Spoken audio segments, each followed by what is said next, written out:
جب میں نے یونیورسٹی میں پہلا قدم رکھا تو دل عجیب سی گھبراہٹ سے دھڑک رہا تھا۔ ہاتھ میں ایک پرانا سا بیگ تھا جس میں چند نوٹس، ماں کی دعائیں اور گاؤں کی مٹی سے جنم لینے والے خواب سمائے ہوئے تھے۔ ایک بڑی یونیورسٹی، ایک بڑے شہر میں جہاں آنے کا میں نے کبھی سوچا بھی نہ تھا، سب کچھ نیا تھا۔ عمارتیں، چہرے، آوازیں، میں خود کو کہیں فٹ ہوتے نہیں دیکھ رہی تھی۔ یہ یونیورسٹی کا پہلا دن تھا اور میں وقت سے پہلے پہنچ گئی تھی۔ سیڑھیوں پر چند لڑکیاں ہنستے باتیں کر رہی تھیں۔ میں خاموشی سے ان کے پاس سے گزر گئی۔ میرا لباس سادہ سا، ہلکا سا استری شدہ شلوار قمیض، پرانے جوتے اور دوپٹے کا پلو بار بار گر رہا تھا۔ میرے چلنے میں اعتماد نہیں بلکہ احتیاط جھلک رہی تھی۔ جیسے ہی میں کلاس میں داخل ہوئی کہ آنکھیں میری طرف مڑ گئی، ان نظروں میں حیرت کم اور تجسس زیادہ تھا۔ میں نے نظریں جھکائی اور ایک کونے میں زمین پر بیٹھ گئی کیونکہ ساری کرسیاں بھری ہوئی تھی۔ کسی نے جگہ خالی کرنے کی زحمت نہیں کی۔ میں نے سوچا شاید سب ایسے ہی کرتے ہوں گے، مگر میرا وہم اس وقت ٹوٹا جب ایک لڑکی نے اونچی آواز میں کہا، ارے دیکھو، گاؤں والی کی بیٹی بھی یونیورسٹی آ گئی، زمین پر بیٹھے گی یا جھاڑو بھی لائی ہے۔ پورا کمرہ کہہ کے اسے گونج اٹھا جیسے یہ کلاس روم نہیں بلکہ تماشا ہو۔ میرا سانس رک گیا، سر جھکائے بیٹھی رہی، کچھ نہیں کہا۔ آنکھوں میں آنسو تھے مگر جانتی تھی اگر اس وقت رو پڑی تو یہ میری شکست ہوگی اور ان سب لڑکیوں کی بھی جو دروازے کے باہر اب بھی خوابوں کے ساتھ کھڑی ہیں۔ ایک اور لڑکی بول رہی، انزش دیکھو تو اس کا بیگ تھا، شاید نالی کے پاس رکھا ہوتا ہے، اس میں سے بدبو آ رہی ہے۔ مجھے لگا زمین پھٹ جائے مگر نہیں، وہی زمین تھی جو میری پہچان تھی، جس پر میں پلی تھی۔ میں جانتی تھی کہ یہاں کسی کو خوش کرنے نہیں بلکہ خود کچھ بننے آئی ہوں۔ جب کلاس شروع ہوئی، ایک لمبے قد کے پروفیسر اندر اور بغیر کچھ کہے لیکچر دینا شروع کر دیا۔ میں پوری توجہ سے سن رہی تھی، ہر لفظ ذہن میں محفوظ کرنے کی کوشش کر رہی تھی۔ میرے پاس نئی کتابیں نہیں تھی، صرف ایک سادہ کاپی اور پرانا قلم، مگر حوصلہ تازہ تھا۔ دل کے اندر جلتی وہ آگ جو بجھنے نہیں دیتی۔ لیکچر ختم ہوا تو سب اپنے گروپس میں باتیں کرنے لگے۔ میں سیدھی لائبریری چلی گئی۔ جیسے ہی اندر داخل ہوئی، ایک لڑکا کتابیں ترتیب دے رہا تھا۔ اس نے میری طرف دیکھا اور مسکرا کر کہا، پہلا دن ہے، اگر وہ کتاب چاہیے تو بتا دینا، میں مدد کر دوں گا۔ میں نے بس سر ہلا دیا۔ اس کے لہجے میں نہ غرور تھا نہ احسان، بس ایک سادہ بات، مگر اس بات میں وہ احساس تھا جو کسی ساتھی سے آج تک نہیں ملا تھا۔ میں نے کتابیں نکالی، کچھ نوٹس بنائے اور واپس ہاسٹل کی طرف چل پڑی۔ راستے میں وہی لڑکیوں کا گروپ ملا۔ ایک بولی، اگلی بار جلدی آ جایا کرو ورنہ نیچے جگہ ملے گی، ویسے تمہارا اصل مقام تو نیچے ہی ہے۔ میں نے اس بار بھی کوئی جواب نہ دیا، بس دل میں ایک بات اتر گئی، آج میں زمین پر بیٹھوں گی مگر ایک دن یہی لوگ میری بلندیوں کو ماننے پر مجبور ہوں گے۔ اس رات میں نے ماں کو فون کیا اور بس اتنا کہا، ماں یہاں سب میرا مذاق اڑاتے ہیں۔ ماں کی آواز آئی، بیٹی جو دوسروں کو نیچا دکھاتے ہیں خدا ایک دن انہیں خود نیچا دکھا دیتا ہے، صبر رکھو۔ اس رات میں نے خود سے وعدہ کیا، جو بھی ہو کسی کو یہ محسوس نہیں ہونے دوں گی کہ میں ٹوٹ رہی ہوں۔ یونیورسٹی کا پہلا دن گزر گیا مگر اس کا اثر میرے قدموں سے چپک گیا۔ اگلے دن میں وقت پر پہنچی اور اس بار بھی پچھلی صف کے فرش پر ایک جگہ ملی۔ کسی کو پرواہ نہ تھی، جلد سمجھ گئی کہ یہاں میرے سوا میرا کوئی نہیں۔ نوٹس گروپس میں بانٹے جاتے مگر میں ان میں شامل نہ تھی۔ پروفیسر جب کتابوں کے نام بتاتے تو صرف لوگ ہی لوگ فائدہ اٹھاتے جن کے پاس موبائل، پی ڈی ایف یا نئی ایڈیشن کی تصویریں ہوتی۔ میرے لیے لائبریری ہی واحد سہارا تھی، وہ بھی وقت کی حد کے ساتھ۔ ایک دن میں نے ایک ہم جماعت سے کہا، اگر تمہارے پاس پچھلے سمیسٹرز کے نوٹس ہوں تو مجھے دے دو۔ اس نے میری طرف دیکھے بغیر کہا، مجھے یاد نہیں کہاں رکھے ہیں، ویسے تمہیں تو سب یاد کرنا ہی ہے، نوٹس کی کیا ضرورت ہے۔ وہ جواب ایسا لگا جیسے دروازہ زور سے بند ہو گیا اور میں چپ چاپ پلٹی اور خود سے کہا، ٹھیک ہے اب سب کچھ خود کرنا ہوگا۔ ہر روز میں سب سے پہلے کلاس آتی اور سب سے آخر میں جاتی۔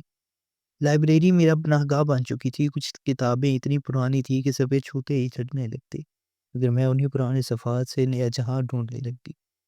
جس بات کی سمجھ نہ آتی گھنٹوں بیٹھ کر سوچتی رہتی۔ ایک دن میں ایک مشکل سوال میں پھنسی ہوئی تھی کہ ایک آواز آئی، اگر چاہو تو میں سمجھا دوں۔ میں چونکی دیکھا تو وہی لڑکا جو لائبریری میں کتابیں ترتیب دے رہا تھا، وہ مسکرا رہا تھا مگر اس مسکراہٹ میں دکھاوا نہیں تھا۔ میرا نام ساحر ہے، ہم ایک ہی کلاس میں ہیں، تم ہر وقت کچھ نہ کچھ پڑھتی رہتی ہو، کبھی تھکتی نہیں۔ میں نے آہستہ سے کہا، ضروری ہے کیونکہ مجھے پوچھنے کا حق نہیں ملا۔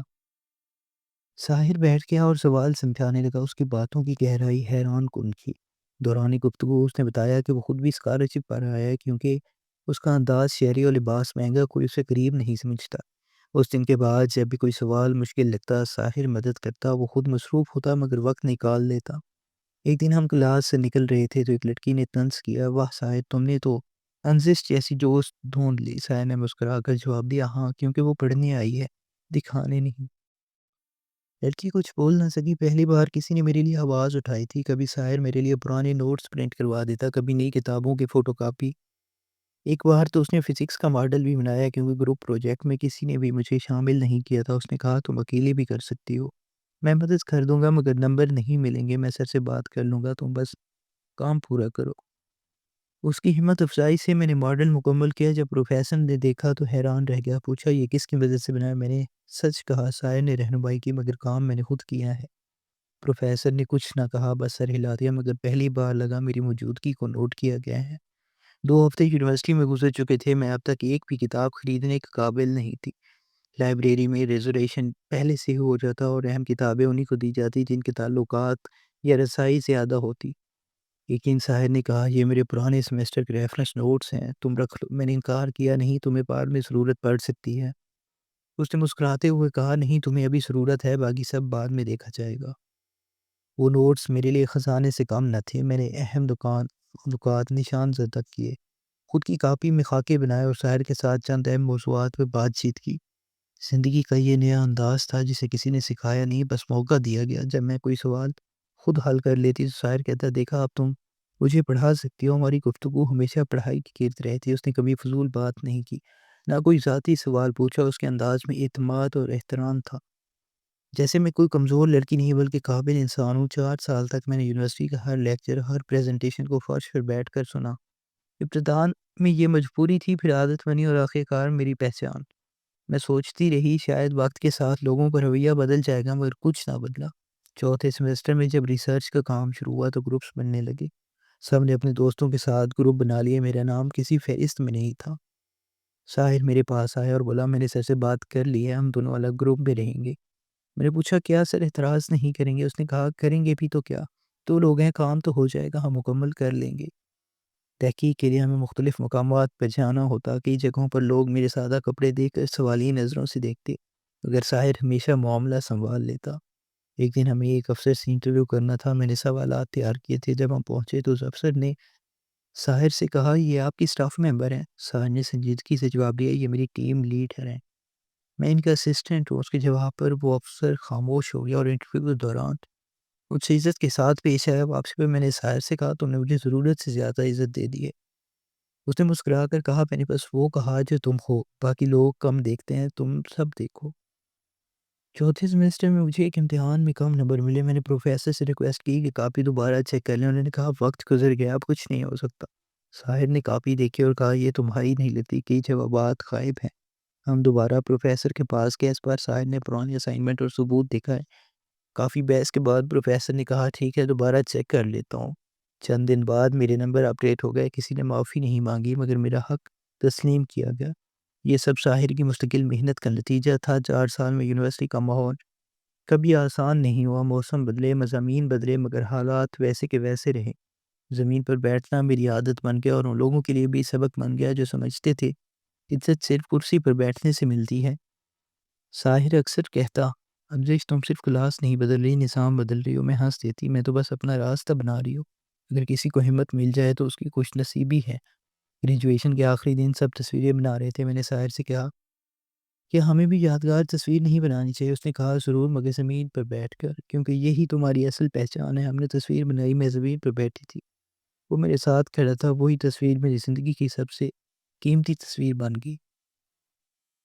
4 سال بعد جب میں یونیورسٹی کے گیٹ سے باہر نکلی تو دل میں فخر تھا، شکایت تھی، مگر کہانی یہی ختم نہیں ہوئی تھی۔ اصل سفر تو اب شروع ہونا تھا۔ سب اپنے راستوں پر چل پڑے، کوئی نوکری کی طرف، کوئی شادی کی طرف، اور میں نے اس لمحے ایک نئی جنگ چن لی، CSS کی تیاری۔ یہ فیصلہ آسان نہیں تھا، مقابلہ سخت، وقت کم، مگر میرے پاس وہ تھا جو بہتوں کے پاس نہیں تھا، پتھروں جیسا حوصلہ اور ماں کی دعائیں۔ ساحر اب بھی میرے قریب تھا، جیسے اسے اندازہ تھا کہ میرا اگلا قدم کیا ہوگا۔ ایک دن میں نے اسے فون کیا، میں نے CSS کی تیاری شروع کر دی ہے، مگر نصاب بہت بڑا ہے، کتابوں کے نام بھی پہلی بار سن رہی ہو۔ اس نے کہا فکر نہ کرو، میرے چند دوست بھی تیاری کر رہے ہیں، میں ان سے نوٹس دلوا دیتا ہوں اور جہاں ضرورت ہوئی خود پڑھا دوں گا۔ ہم نے قریب ہی ایک لائبریری کی ممبرشپ لی اور تیاری شروع ہو گئی۔ میرے پاس نئی کتابیں خریدنے کے وسائل نہیں تھے تو زیادہ تر پرانی یا فوٹو کاپی شدہ نوٹس استعمال کرتی۔ کبھی کبھی کسی اہم باب کا ایک ہی حصہ نوٹس میں ہوتا اور وہ بھی اکثر کوئی دوسرا پہلے لے جاتا۔ ہم روز ایک مخصوص میز پر بیٹھتے، وہ اپنے کام میں مصروف رہتا اور میں اپنے نوٹس کے ساتھ۔ کبھی کبھار وہ پوچھتا کون سا مضمون مشکل لگ رہا ہے، میں کہتی سیاست، نام یاد نہیں رہتے۔ وہ مسکرا کر کہتا آج رات یہی مضمون خوب سمجھیں گے۔ ہم نے ایک معمول بنا لیا تھا، صبح سے شام تک پڑھنا، پھر شام کو مباحثہ اور رات کو چھوٹا سا کوئز۔ وہ مجھ سے سوال کرتا اور میرا پورا جواب سنتا۔ اگلا مرحلہ ہم نے طے کیا، ہفتے بھر کا ریویژن، روز ایک چینل نالج کی موضوع اور ہفتے میں ایک مارکس ٹیسٹ۔ ایک دن ہم موجودہ حالات پر بات کر رہے تھے تو میں نے کہا ساحر عجیب بات ہے نا، ہم تاریخیں رٹتے ہیں اور میں تاریخوں سے بھاگتی ہوں۔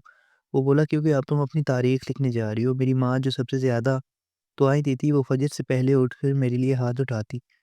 جب فون کرتی تو کہتی بیٹی سونے سے پہلے کچھ کھا لیا کرو، پڑھائی تب کامیاب ہوتی ہے جب جسم بھی تندرست ہو۔ میں حسب معمول آن لائن چھوٹے گروپس کو پڑھاتی بھی تھی تاکہ تھوڑے اخراجات پورے ہوں۔ ایک دن ایک شاگرد نے پوچھا میڈم کیا آپ خود بھی امتحان دے رہی ہیں؟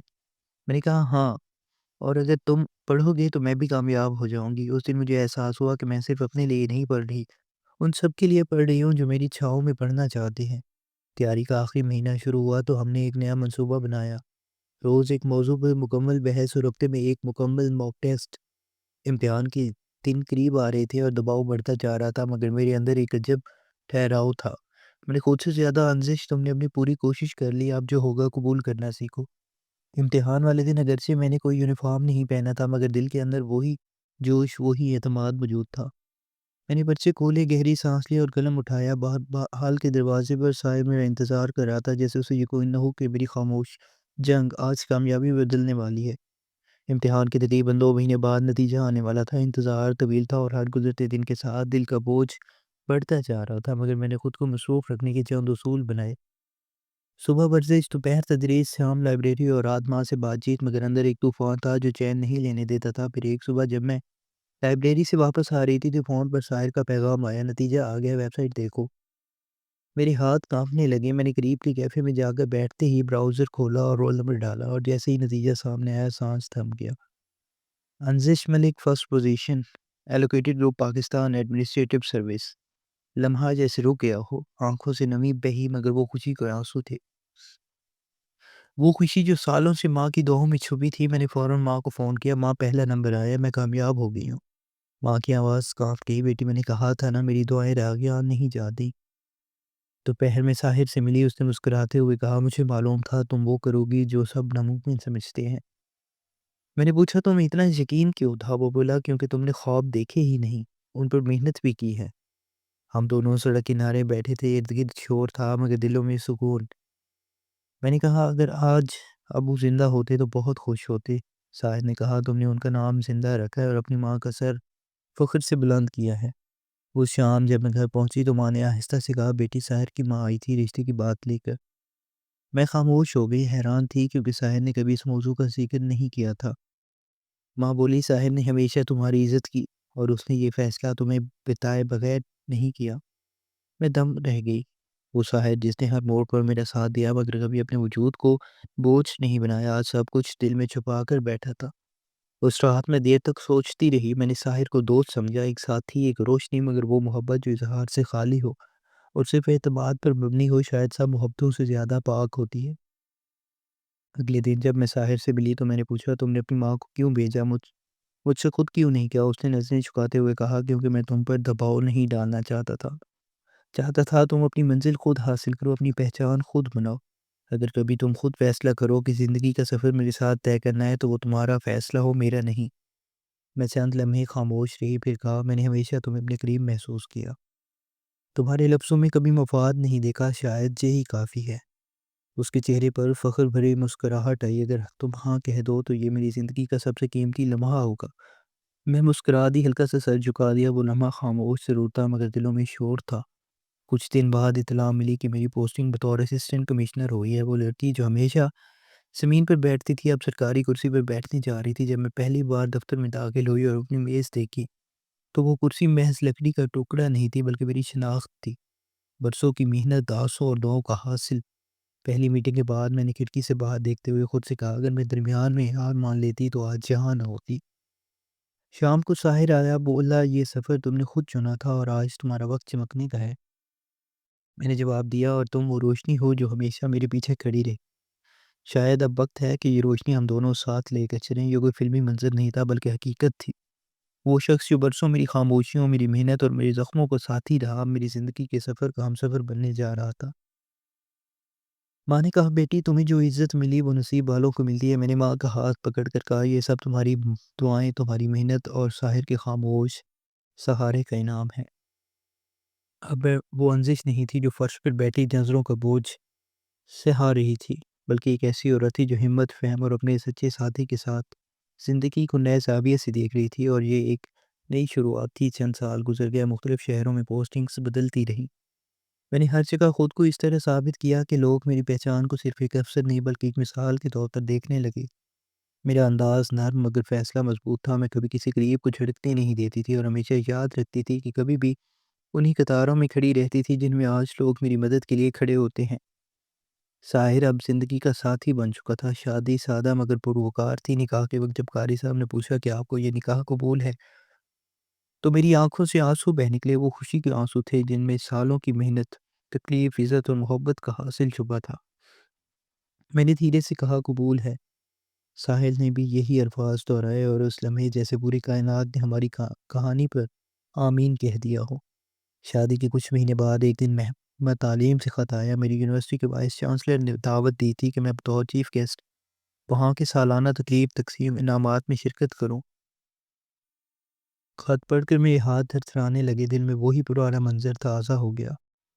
وہ کلاس روم، وہ طنز، وہ زمین جس پر بیٹھ کر میں نے خواب دیکھے تھے۔ میں نے ساحر کی طرف دیکھا اور بولا وقت آ کے انزش تقریب والے دن میں نے اپنا سفید شال اوڑھا، وہی شال جو ماں نے اس وقت دی تھی جب میں یونیورسٹی کے پہلے دن جا رہی تھی۔ جب گاڑی یونیورسٹی کے گیٹ پر رکی تو سیکورٹی گارڈ دوڑتا ہوا آیا۔ میڈم آپ کے لیے خاص راستہ رکھا گیا ہے۔ میں مسکرا دی نہیں، میں اسی راستے سے اندر جاؤں گی جیسے سب طلباء جاتے ہیں۔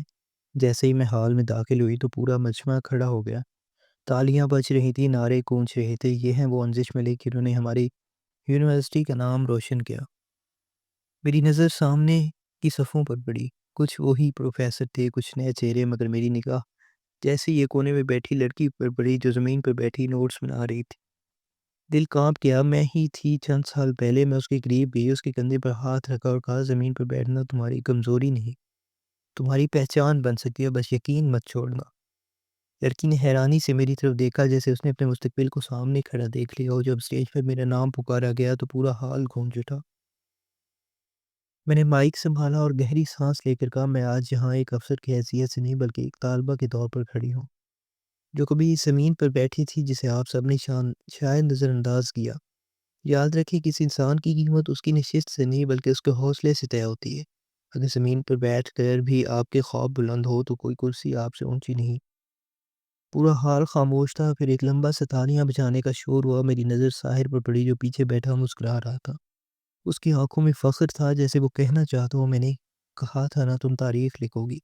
تقریب ختم ہوئی تو وائس چانسلر نے آ کر کہا میڈم آج آپ نے ہمارے ادارے کو نہیں بلکہ ہمارے سوچنے کے انداز کو بدل دیا ہے۔ میں نے صرف اتنا کہا بس یہی میرا مقصد تھا۔ باہر نکلتے وقت وہی لڑکیاں جو کبھی میرا مذاق اڑاتی تھی اب قطار میں کھڑی تھی۔ ایک نے جھجکتے ہوئے کہا میڈم ہم معافی چاہتے ہیں۔ میں نے نرمی سے کہا زندگی میں کسی سے بدلہ نہیں لینا چاہیے کیونکہ وقت خود سب سے بڑا انتقام ہوتا ہے۔ راستے میں نے آسمان کی طرف دیکھا جیسے ابو سے کہہ رہی ہوں دیکھو آپ کی بیٹی نے گھر دکھایا۔ ساحر نے آہستہ سے میرا ہاتھ تھاما اور کہا یہ کہانی ختم نہیں ہوئی انزش، کیونکہ تم جیسے لوگوں کی زندگی خود دوسروں کے لیے کہانیاں بن جاتی ہیں۔ میں نے کہا اور تم جیسے لوگ ان کہانیوں کا ایمان ہوتے ہیں۔ گاڑی شہر کی روشن سڑکوں پر رواں تھی مگر میرے دل میں ایک اور روشنی تھی، ایمان کی، عزت کی اور اس وعدے کی کہ کبھی کسی انزش کو زمین پر بیٹھنے پر شرمندگی محسوس نہیں ہونے دوں۔ زندگی میں اصل عزت کرسی یا لباس نہیں بلکہ نیت، حوصلے اور کردار سے بنتی ہے۔ اگر آپ کے خواب سچے اور آپ کی محنت خالص ہے تو کوئی تمسکر، کوئی غربت آپ کے راستے میں رکاوٹ نہیں بن سکتی۔ انسان کی اصل طاقت یہ ہے کہ وہ طنز کو توانائی میں اور تکلیف کو تحریک میں بدل دے۔ یاد رکھیں اگر آپ سچائی اور صبر کے ساتھ اپنی راہ پر چلتے رہیں تو ایک دن وہی دنیا جو آپ کو زمین پر بٹھاتی ہے آپ کے کھڑے ہونے پر تالیاں بجائے گی۔ اگر انزش کی ہمت نے آپ کے دل کو چھو لیا ہو تو اس ویڈیو کو لائک، شیئر کریں اور سبسکرائب ضرور کریں تاکہ شاید آپ کا ایک شیئر کسی اور انزش کو حوصلہ دے اور زمین سے آسمان تک پہنچا سکتا ہے۔